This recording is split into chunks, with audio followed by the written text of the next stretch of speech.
하나님의 말씀입니다. 사도행전 9장 18절 말씀.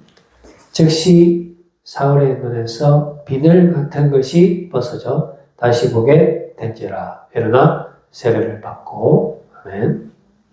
우리 투스교회 여러분들 계속해서 협력해 주시고 기도해 주셔서 감사합니다. 우리 교회가 오직 예수 그리스도의 능력만이 나타나는 교회 되어서 이 지역에 잃어버린 영혼들이 이곳에 와서 주님을 만나고 눈을 뜨고 주님 주시는 영원한 생명을 누릴 수 있도록 계속해서 기도해 주시기를 바랍니다. 우리와 함께 동행하실 분, 저에게 우리 창립 멤버 찾고 있습니다. 저한테 연락을 좀 주시죠. 제가 잘 안내하고 섬기도록 하겠습니다. 우리 주변에 또 아직 섬기는 교회가 없는 지인들도 저희 교회로 보내주시면 우리가 함께 신앙생활 잘 할 수 있도록 그렇게 하겠습니다. 저희 교회 전도 특공대는 토요일은 1시부터 3시까지, 주일은 3시부터 2시부터죠. 2시부터 4시까지 이렇게 진행되겠습니다. 오늘은 비늘이라는 제목을 가지고 주님 주시는 은혜의 말씀 나누기를 원합니다. 여러분, 우리가 세상이 있고 하나님이 있습니다. 근데 이제 보통 보면은 이 세상과 예수님, 하나님과는 별로 사이가 좋지 않습니다. 뭔가가 이게 맞지가 않아요. 두 존재가 우리가 이성적으로 생각하거나 또 뭐 합리적으로 생각을 해보면은 이게 뭐 예수님 뭐 또 십자가 뭐 또 여러 가지 복음이 믿어지지가 않는 거죠. 그러다 보니까 우리가 세상과 더 친한 경향을 보이고 있습니다. 그리고 또 한편으로는 우리가 좀 희미하지만은 그래도 착하게 살려고 하는 모습이 있죠. 그래서 또 우리가 주님 앞에 돌아가기도 힘쓰고 또 오늘 거룩한 주님의 날 또 이렇게 주님 앞에 나오고 합니다만 우리가 이렇게 끊임없이 이 선과 악의 싸움이 있는 것입니다. 우리 로마서 7장 21절 말씀에 한번 보시면은 그러므로 내가 한 법을 깨달았노니 곧 선을 행하기 원하는 나에게 악이 함께 있는 것이로다. 그러니까 이 선과 악 이게 항상 우리 안에서부터도 이렇게 싸우고 있는 것입니다. 이게 선을 행하기 원하는 나에게 악이 함께 있는 이 말은 뭐냐면은 내가 선을 하고 싶지만 결국은 세상을 따라간다. 내가 마음으로는 예수님을 좋아하고 하나님을 사랑하고 또 율법에 순종하는 삶을 살고 싶지만 그러나 뭔가 그렇게 살기에는 2% 부족한 거예요. 이해도 안 되고 뭐 그렇게 살아봤자 크게 돈도 될 것 같지 않고 답이 없잖아. 그래서 그러다 보니까 그냥 시험기를 택하는 거예요. 그냥 정신줄 놓는 거죠. 정신줄 놓고 그냥 악마가 시키는 대로. 세상에 달콤한 이거 그냥 먹고 마시자. 어차피 죽으면 끝 아니가.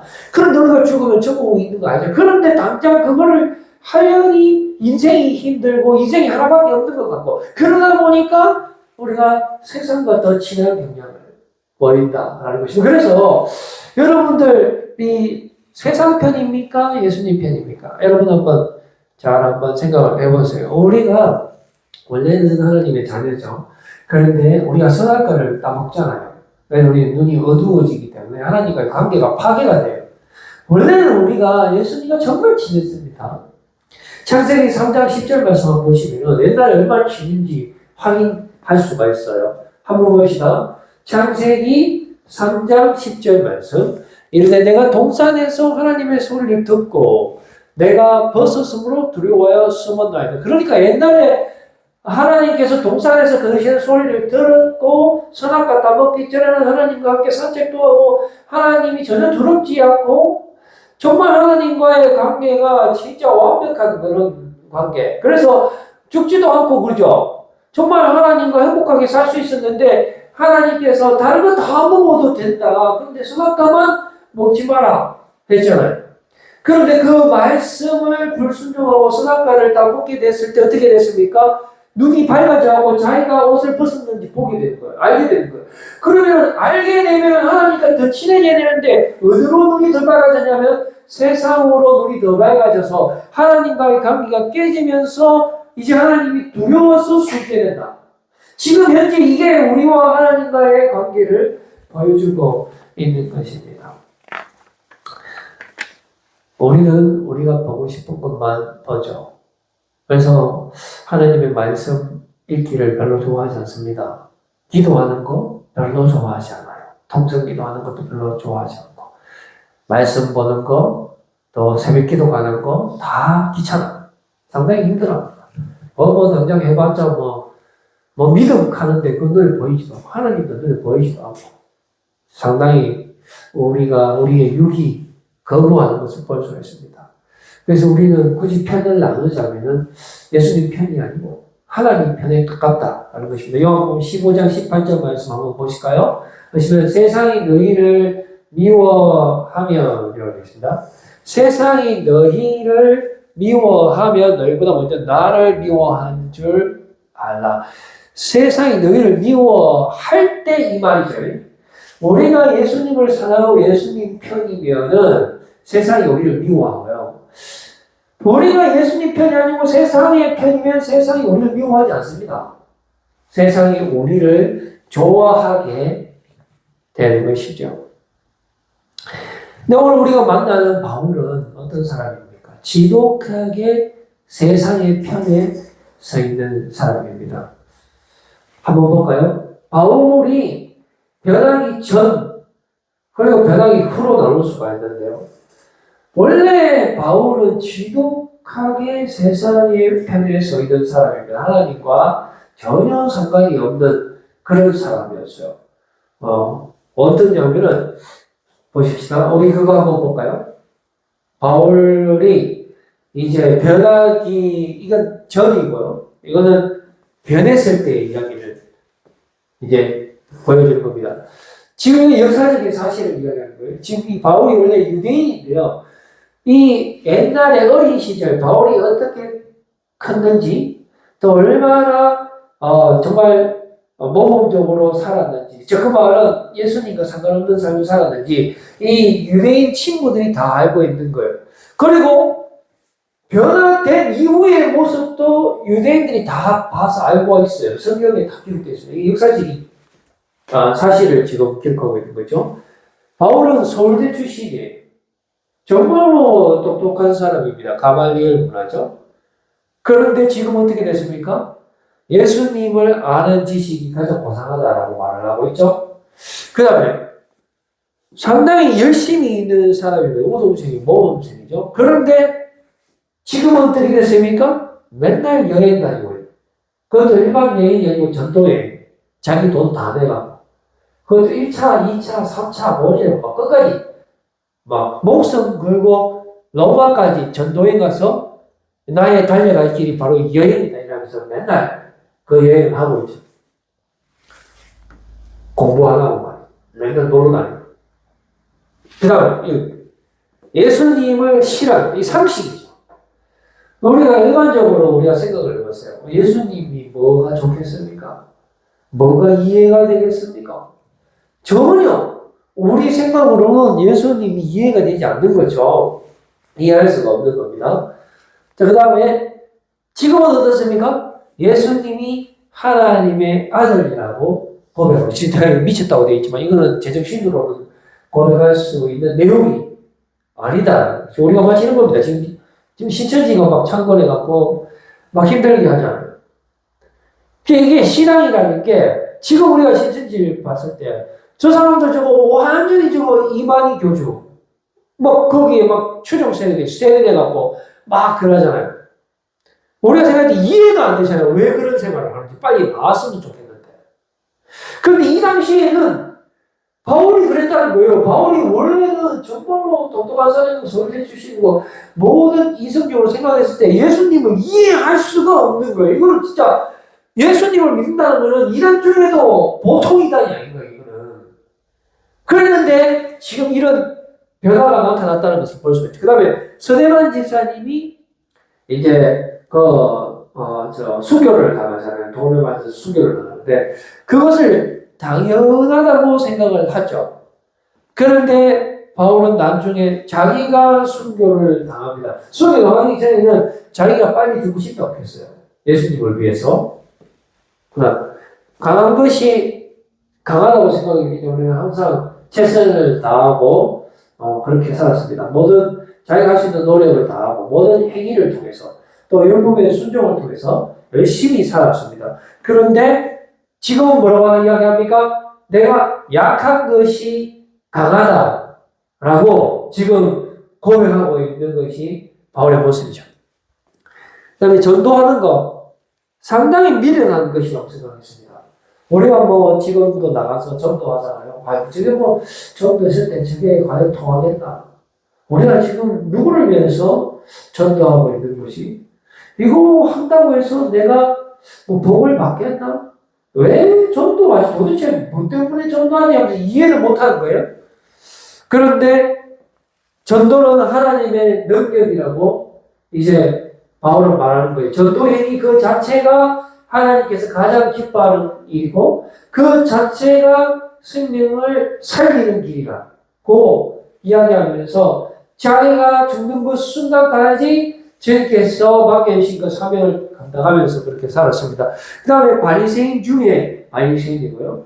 그런데 어떻게 변화됐습니까? 오직 은혜로 은혜의 종으로 살아요. 바리새인은 율법을 상징하는 사람들이거든요. 정말로 최선을 다해서 율법을 지키고 산 사람이었는데 이제는 오직 은혜로만. 이게 은혜가 뭡니까? 율법하고 전혀 반대되는 개념이에요. 내가 율법에 의해서 돌마다 죽어야 되는데 그거를 용서해 주는 거예요. 은혜로 용서해 주는 거예요. 그래서 그 용서의 사랑으로 그 완전한 사랑으로 살아가는 그러한 모습으로 변화됐다는 것을 볼 수가 있는 것입니다. 사도행전 26장 5절 말씀 한번 볼까요?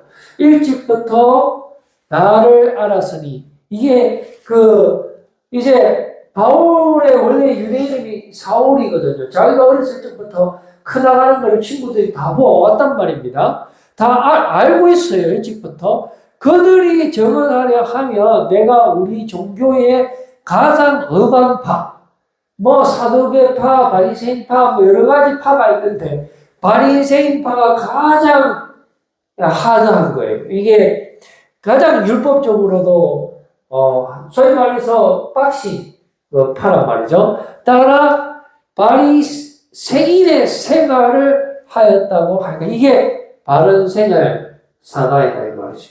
그래서 이제 바울은 모든 율법을 지키면서 세상의 법도에 따라서 그렇게 살아갔습니다. 그것이 자기 인생의 정답인 줄 알았어요. 그게 상식이 아닙니까? 법 준수 잘하고 이성적으로 살고 합리적으로 살고 열심히 노력해서 돈 벌고 그리고 이상한 소리 하는 이단은 척결하면서 그 율법에 따라서 이제 살아가야 되는 것이 그게 인생의 정답이라고 사울은 생각을 했는 것입니다. 그런데 갑자기 예수님께서 나타나신 거예요. 그래서 이 바울이 예수님을 만나기 전에는 이런 바른 생활 사나이를 살았다라는 것을 알 수가 있습니다. 그 다음에 이제 그 전통과 터 한번 봅시다. 전통. 또 바울이 주장했던 것이 뭐냐면은 자, 그 다음 PPT 한번 볼까요? 전통적인 삶을 살았어요. 자신의 가장 기본적인 터가 뭐라고 생각을 했냐면은 전통이라고 생각을 했어요. 이 닦아둔 것 외에 능히 다른 틀을 닦아둘 자가 없으니 이 틀은 곧 예수 그리스도라. 이렇게 되어 있습니다. 자, 이 틀이라는 게 무엇입니까? 우리 공사하면은 밑에 이 베이스먼트 아닙니까? 제일 중요한 거, 우리 인생에 있어서 내가 생각했을 때 제일 중요한 게 전통이잖아요. 그죠? 그런데 지금 어떻게 됐습니까? 그 가장 중요한 것이 예수 그리스도라고 고백하고 있는 거예요. 그거 말고는, 예수님 말고는 우리의 그 기본, 우리의 모든 것을 이렇게 살려낼 수 있는 것은 없다라는 것입니다. 우리가 건축할 때 이 기본 공사가 잘못되면은 또 우리가 첫 번째 단추에 잘못 끼면은 다 잘못되잖아요. 그런데 원래 바울은 가장 중요시 생각했던 것이 지금 현재 우리가 중요시 생각했던 거하고 똑같은 거예요. 우리가 공부한 거, 우리의 가족상, 우리가 인적상, 또 우리의 그 재정적인 어떤 능력이라든지 우리의 그 주변의 사람들의 그 힘이라든지 이런 걸 가장 소중히 생각하면서 살았지만 그런데 지금 어떻게 됐습니까? 아니다 그게 우리가 가장 소중하게 생각해야 될 가장 기본 중의 기본은 바로 예수님이다 라고 지금 바울이 이야기하고 있는 것입니다. 그 다음에 또 자랑하는 거 한번 볼까요? 자, 그 다음 PPT 한번 볼까요?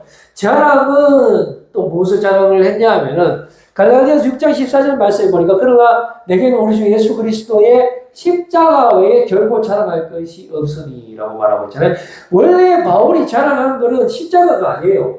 바울은 가발리엘 문화, 자기의 학벌을 자랑했고 또 자기의 그 가족 사항을 자랑을 했고요. 그리고 또 자기가 정말로 율법에 있어서 전혀 흠이 없는 사람이라는 것을 자랑을 했고 세상에 바울이 정말로 그 우수하다 하는 것도 뭐 로마 시민권도 갖고 자랑할 게 많았어요. 그런데 지금은 바울은 그 모든 것은 다 배설물처럼 여긴다고 지금 말을 하고 있어요. 이게 어떻게 이렇게 급격하게 변화가 될 수가 있겠습니까? 그런데 그 이유를 그리스도 때문에 그렇게 됐다는 거예요. 그리스도로 말미암아 세상이 나를 대하여 십자가에 못 박히고 내가 또한 세상을 대하여 그러하냐. 완전히 역전되고 뒤집힌 그런 현상입니다. 모든 세상, 내가 정말로 좋게 봤던 그런 모든 세상의 것들이 배설물로 변화가 되고요.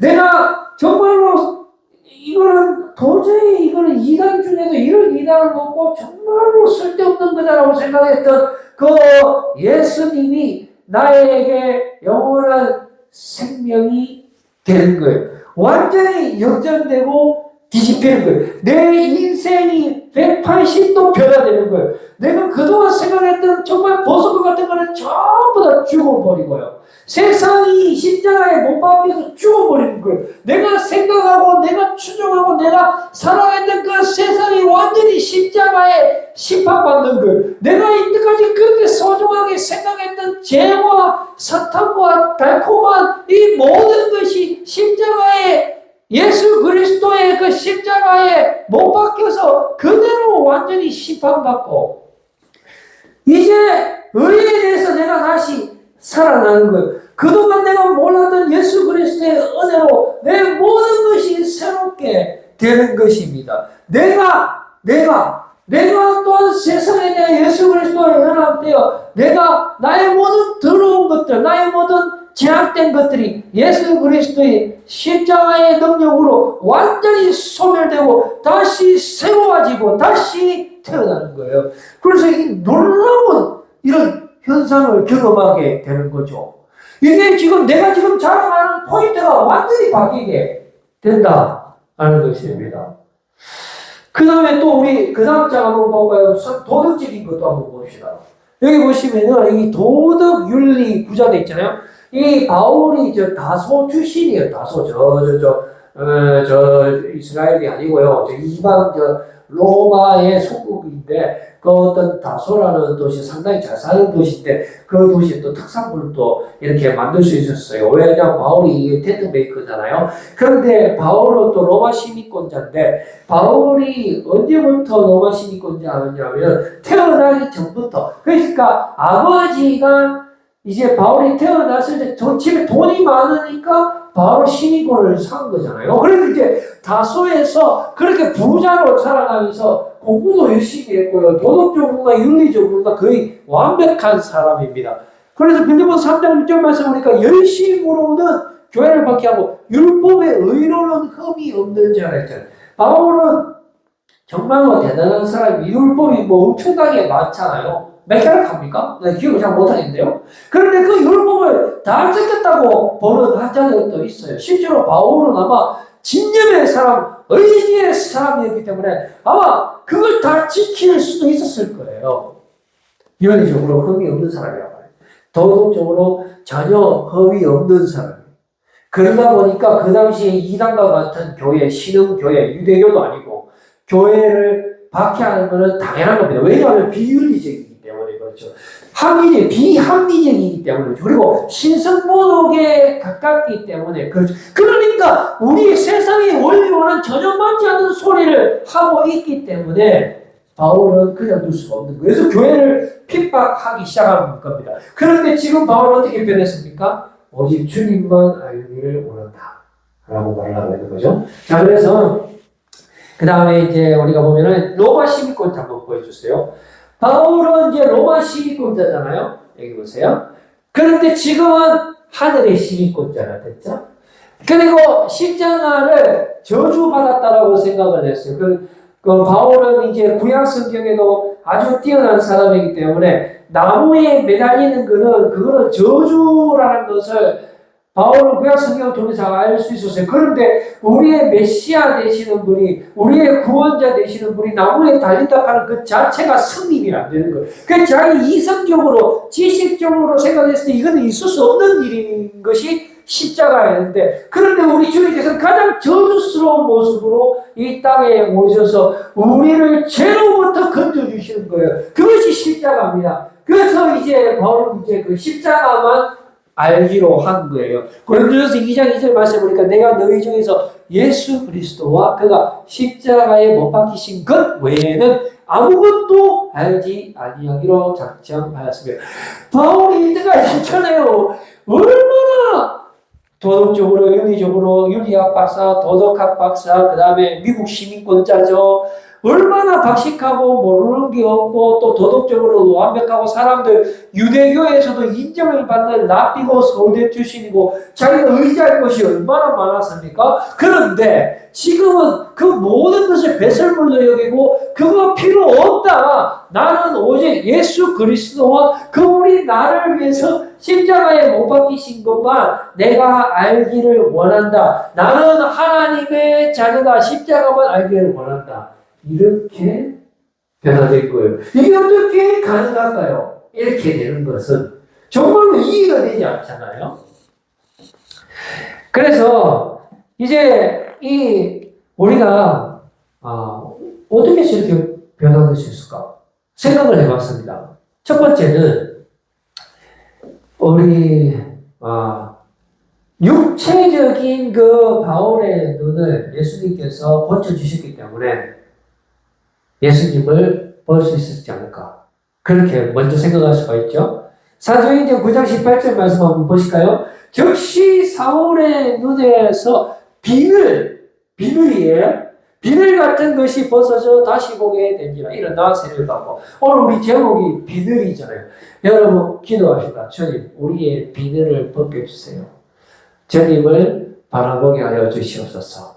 세상의 헛된 것을 바라보는 것이 아니라 이 시간 나의 모든 것 되시는 주님을 바라보게 하여 주시옵소서 라고 기도하시면 주님께서 여러분들에게 믿음을 주시고 주님께서 여러분들의 눈을 만져주셔서 그 비늘을 벗겨주실 줄로 믿습니다.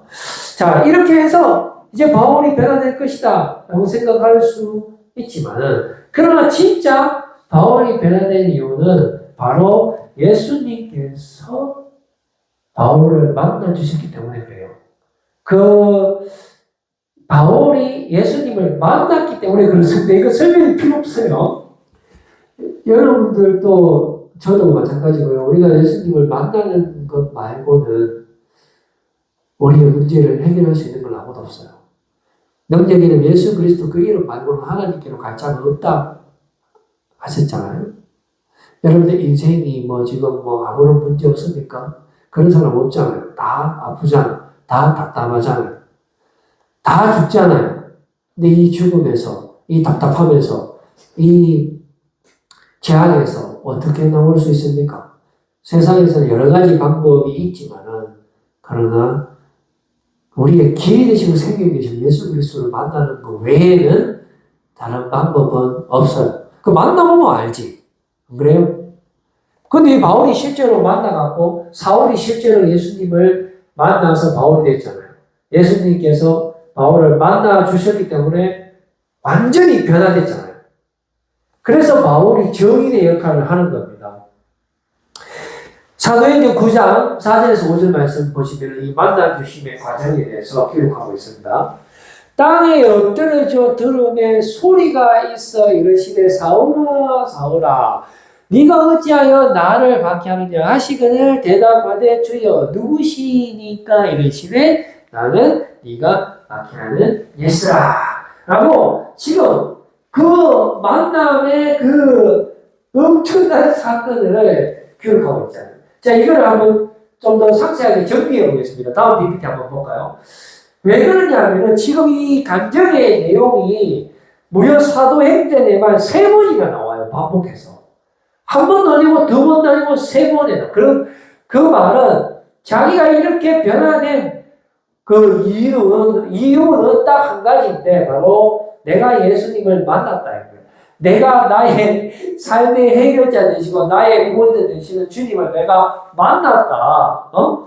내가 부활하신 예수님을 만났다. 이제 끝난다니까요. 내 서울대도 나왔고 있잖아. 내가 미국 시민권이고 있잖아요. 내가 솔직히 율법적으로 도덕적으로도 부족한 경우에서 나 죄도 사실 많이 안 지.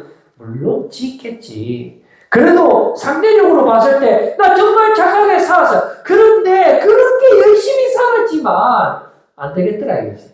그래도 내가 죄에서 벗어나지 못하겠더라 이 말이지.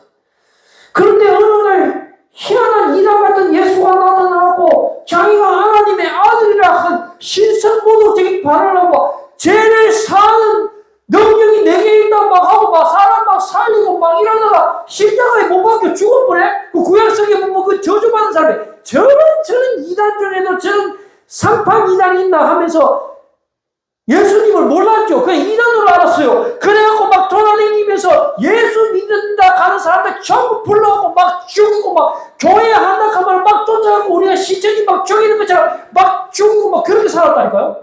그랬는데 갑자기 그렇게 계속 살았어. 그런데 계속 답답해.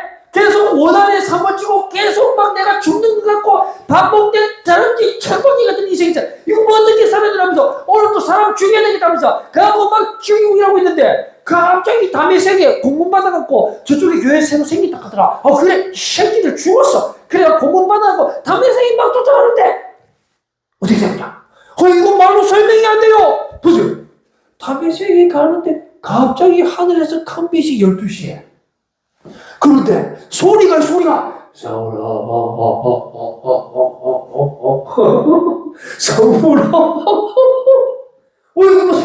이거 뭐야 이게 이거 하늘에서 왜 소리가 나니?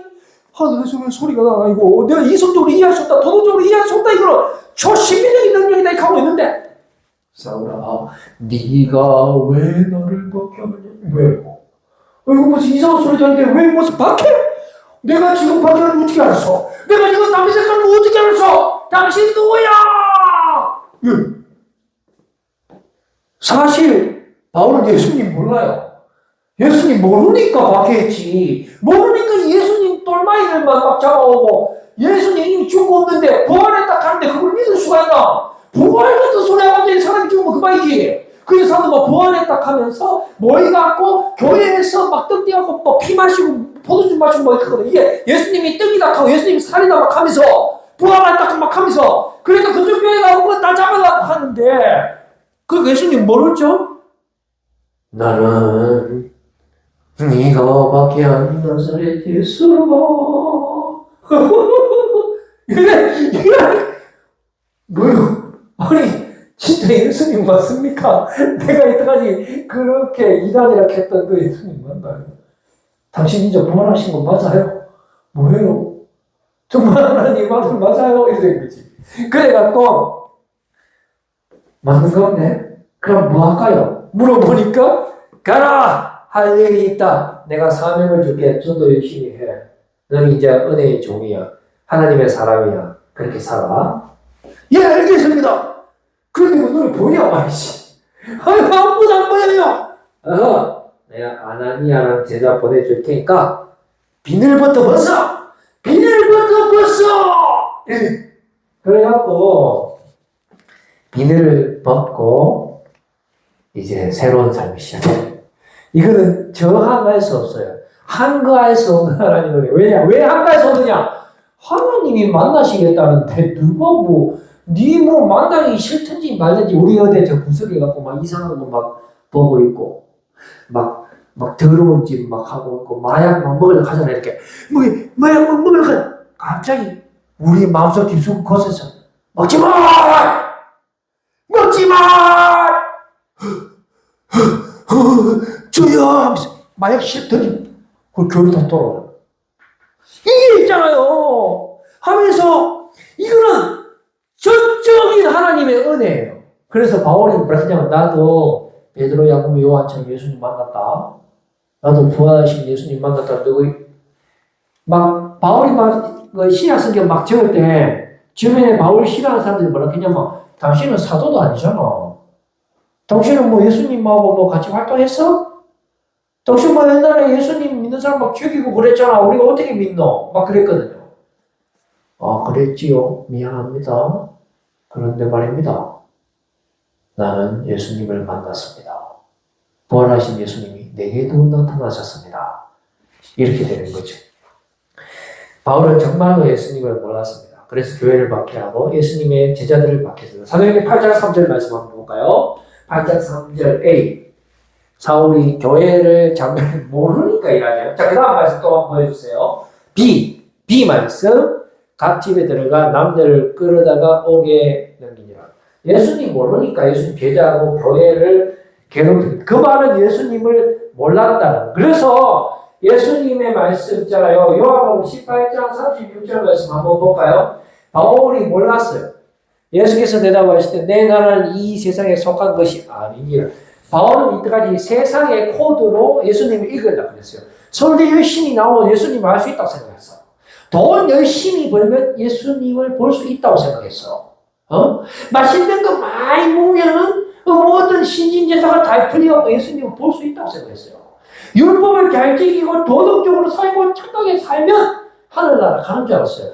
돈으로도 못 가. 여기가 안 돼. 절대 못 가. 믿음으로 가는 나라. 오직 예수 그리스도입니다, 여러분. 백날 유대적으로 살랍게 얻으세요. 하루아침에 제 집뿐만 돌아오고 탑을 내본다 이 말이에요.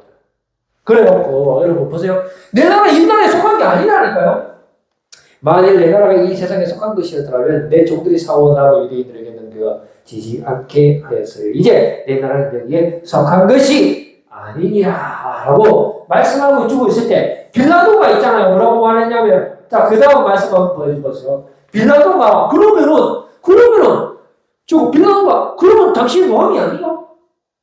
물었어요. 그러니까 예수님께서 뭐라고 하냐면 네 말과 같이 아니 내 왕 맞다. 내가 왕 맞다. 내가 이를 위하여 태어났으면 내가 이를 위하여 세상에 왔나니 곧 진리에 대하여 절문하려 함이로라. 무릇 진리에 속한 자는 내 음성을 듣느니라 하신대라고 말씀하여 주고 있습니다. 빌라도도 예수님을 몰랐어요. 내가 왕이 아니냐 했어요.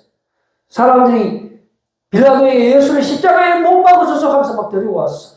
이 사람이 우리의 왕이라고 이야기합니다라고 막 했을 때 빌라도가 너 왕 맞나니까 내 나라는 여기에 속한 나라가 아니다 했을 때 그러면 왕이 아니냐고 헷갈리게 하지 말고 왕 맞아. 내가 이를 위해서 이 땅에 왔다라고 했습니다. 우리가 지금 살고 있는 이 세상의 방식으로는 절대로 예수님을 만날 수 없어요. 우리의 행위로는 절대로 예수님을 만날 수 없어요. 예수님이 우리를 만나주신 겁니다. 예수님이 빌라도의 눈을 뜨게 해줘야 되는 거예요. 예수님이 바울의 눈을 뜨게 해줘야 되는 거예요. 예수님께서 저와 여러분들을 만나주시고 천국에 해주시고 위로해 주시고 죄를 깨끗게 하여 주시고 영원한 생명을 지금도 주시는 줄로 믿으시기를 바랍니다. 그래서 우리 예수님이 이제 어떻게 됩니까? 빌라도가 사람들이 예수를 십자가 못 박았을 때 빌라도가 아무리 생각해도 예수님이 별 죄가 없는 거 그걸 풀어주려 했는데 사람들이 뭐냐면은 우리의 왕은 가이사밖에 없습니다. 만약에 당신이 예수님을 풀어주면 당신은 가이사 황제의 반역자입니다. 그랬을 때 예수님이 빌라도가 풀어주려 했거든. 풀어주려 했어. 그런데 봐요. 이성적으로 생각해도 내가 이 청년 풀어주면 나 총독자리 잘리겠지? 그러니까 빌라도 아내가 막 밤에 자다가 꿈꿨어요. 여보, 저 사람 죄가 없는 것 같은데? 뭔가 이상해. 풀어줍시다. 그래요. 풀어주려고 하는데 십자가 못 박아 안 박으면 네가 죽는다 이라니까 그대로 십자가에 내어준 겁니다. 여러분, 예수님은 우리의 진정한 왕 중의 왕이 되십니다. 바로 그 왕 중의 왕이 사울을 바울로 변화시켜 주셨어요. 바울이 변한 이유는 진정한 왕 중의 왕 되신 예수님을 만났기 때문에 그렇습니다. 예수님이 바울을 만나 주셨기 때문에 그래요. 그거 말고는 설명이 불가능합니다. 바울처럼 똑똑한 사람이 어디 있습니까? 서울대 다니는 사람이 뭐가 시부가 교회에 올까요? 여러분, 이해가 되겠습니까? 그렇게 안 된다니까요. 그 다음에 또 믿음을 선물로 주셨기 때문에 바울이 변화됐습니다. 로마서 3장 21절에서 22절 말씀 이제는이라고 시작하죠. 이제까지 그 어떤 방법을 다 동원하고 다 살아봤지만 예수님을 만날 수가 없는 거예요. 왜냐? 이해가 안 되거든. 그러니까 하도 해가 안 되니까 율법 외에 하나님의 한 의가 나타난 거예요. 율법과 선지자들에게서 정도를 받은 이거 구약에서부터 예고가 된 거죠. 그게 뭐냐? 자, 그거 보세요. 예수 그리스도를 믿음으로 말해요. 모든 믿는 자에게 미치는 하나님의 의니 차별이 없느니라. 예수로 모든 것이 살아납니다. 여러분, 차별이 없어요. 잘생긴 사람, 못생긴 사람, 키 큰 사람, 키 작은 사람, 부산 사람, 대구 사람, 미국 사람, 서울 사람, 차별이 없어요. 오직 믿음으로 예수 그리스도가 만나는 사람은 예수 그리스도를 믿는 사람은 모든 것이 새로워집니다. 모든 것이 살아납니다, 여러분. 오직 믿음으로. 왜요? 예수 그리스도가 십자가의 능력으로 우리를 깨끗게 하시기 때문에 오직 예수님 때문에 우리가 새로워지는 거예요. 그 바울도 새로워지는 거예요. 예수 그리스도 십자가의 덮어보니까 바울이 360도 돌아온 타울이 180도 바뀌어갖고 완전 새로운 삶을 살아 갑니다로 예수 그리스도 십자가의 능력이 여러분 마음속에 충만하시기를 바랍니다, 여러분. 그래서 여러분들 우리가 정말로 새로운 삶을 살아요. 로마서 2장 17절 말씀 봅시다. 복음의 능력이 뭡니까? 그 다음 PPT 한번 줘보세요. 복음에는 하나님의 인하나 들었습니다. 믿음에 이르게 하나님 기록되면 오직 너희는 믿음으로 말미암아 살리라. 오직 너희는 믿음으로 예수로 산다. 이 말이잖아요. 다른 말이죠. 자, 이게 구약이 있다 했어요. 그 다음 말씀 한번 줘보세요. 이게 구약이 어디 있습니까? 하박국 2장 4절 무릇 그의 마음은 교만하여 그 소에서 전기까지 못해. 이때까지 이렇게 살았어요. 바울이 교만하게 나는 서울대란 말이야. 나는 로마 시민권자란 말이야. 나는 이때까지 죄진 것도 많이 배운 바에 없어. 이라고 살아. 그런데 어떻게 됐습니까? 그 속에 정직하지 못하는 의인은 그의 믿음으로 말미암아 뭐를 살아요? 오직 예수, 오직 은혜로, 오직 십자가 보혈의 능력으로. 여러분들 주님의 마음을 좀 깨달아주세요. 주님 여러분들 사랑하십니다. 주님 여러분들 용서하십니다. 그 완전한 사랑 안에 들어오시기를 바랍니다, 여러분. 그래서 그리고 이제 또 성령의 충만함 때문에 사울이 바울로 바뀌었어요. 바울이 에베소에 갔는데 12명의 제자를 만나거든요. 그런데 12명의 제자가 만났는데 너희가 성령을 받았다 하니까 왜? 성령이 뭔데요? 모르는데? 그럼 너 무슨 세례 받았노? 요한의 세례, 회개의 세례 받는데 우리 눈물 흘려서 회개하는데 회개하라! 성령을 받으라! 보니까 회개할 때 성령을 받아. 완전히 성령 충만해야 십자가의 은혜를 깨닫는. 그래서 로마서에 보면 바울이 십자가의 능력을 가장 이성적으로 논리적으로 설명하고 있는 위대한 신학자요, 위대한 사도로 된 것. 이제 제가 말씀드리려고 합니다. 여러분, 바울이 완전한 변화된 이유가 뭡니까? 예수님께 붙잡힌 바 되었기 때문에 그렇습니다. 바울은 예수님 만난 사람입니다. 바울에게 그리스도의 흔적이 있어요? 마커스! 내게 그리스도의 흔적이 있습니다. 예수님의 십자가를 가진 죄, 십자가의 은혜를 가장 많이 체험한 사람, 부활하신 예수님을 만난 사람입니다. 고린도서 15장 8절 말씀. 그 다음 말씀. 맨 나중에, 맨 처음에 게바한테 보여주고, 12명 제자한테 보여주고, 그 다음 500명한테 보여주고, 야고보한테 보여주고, 그 다음에 만삭되지 못하여 난 자 같은 내게도 보이셨느니라. 예수님 보입니까, 여러분? 부활하신 예수님이 지금 여러분들 마음속에 계시는 거 보입니까? 여러분 눈에 빛을 벗기세요. 예수님의 은혜로만 사세요. 믿음으로만 사세요. 그 다음 말씀 주세요. 그 다음 말씀, 마지막 말씀 주세요. 갈라디아서 1장 12절 말씀. 갈라디아서 1장 12절 말씀 주세요. 마지막 말씀. 이는 내가 사람에게서 받은 것도 아니요 배운 것도 아니요 오직 예수 그리스도의 계시로 말이에요. 주님이 여러분들 책임지십니다. 주님이 여러분들 인생을 책임지십니다. 우리의 영혼은 생명을 내리십니다. 예수님을 만나세요. 예수님의 사랑 안에 들어오세요. 예수님과 승리하시는 여러분들 되시기를 바라겠습니다. 기도하겠습니다. 하나님 아버지 감사합니다. 오늘도